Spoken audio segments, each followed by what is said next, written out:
प्रिय भक्तजनों, आप सभी का एक बार फिर से स्वागत है मेरे चैनल भक्ति की शक्ति में। आज हम कार्तिक पूर्णिमा की कथा के बारे में जानते हैं। इस दिन की पौराणिक कथा के अनुसार तारकासुर नाम का एक राक्षस था। उसके 3 पुत्र थे, तारकक्ष, कमलाकक्ष और विधुमाली।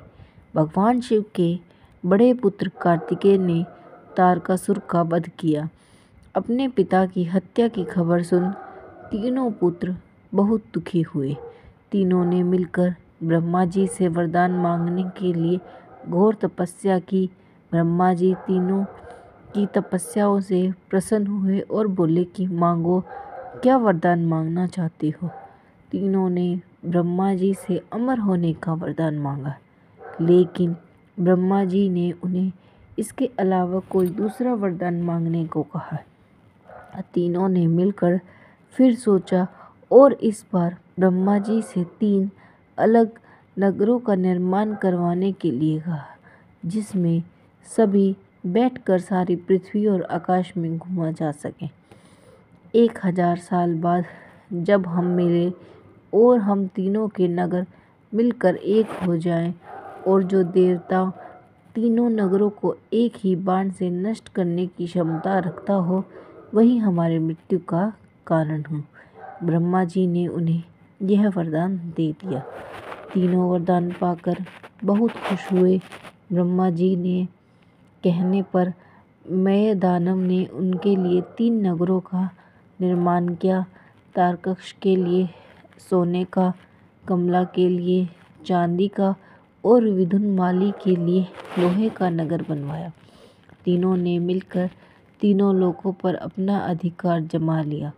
इंद्र देवता इन तीनों राक्षसों से भयभीत हुए और भगवान शिव शंकर की शरण में गए। इंद्र की बात सुन भगवान शिव ने इन दानवों का नाश करने के लिए एक दिव्य रथ का निर्माण किया। इस दिव्य रथ की हर एक चीज देवताओं से बनी है। चंद्रमा और सूर्य से पहिए बने। इंद्र, वरुण, यम और कुबेर रथ के चाल घोड़े बने। हिमालय धनुष बने और शेषनाग प्रत्यंचा बने। भगवान शिव खुद बाण बने और बाण की नोक बने अग्निदेव। इस दिव्य रथ पर सवार हुए खुद भगवान शिव। भगवानों से बने इस रथ और तीनों भाइयों के बीच भयंकर युद्ध हुआ।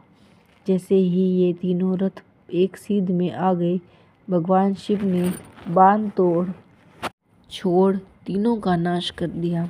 यह वध कार्तिक मास की पूर्णिमा को हुआ, इसलिए इस दिन को त्रिपुरी पूर्णिमा के नाम से भी जानने लगे। इसी वध के बाद भगवान शिव को त्रिपुरारी कहा जाने लगा। अतः कार्तिक पूर्णिमा के इस कथा को पढ़ने का बहुत ही ज़्यादा महत्व है। अगर आप सभी को मेरा कथा अच्छी लगे तो मेरे चैनल को लाइक, शेयर एंड सब्सक्राइब जरूर कीजिए। धन्यवाद।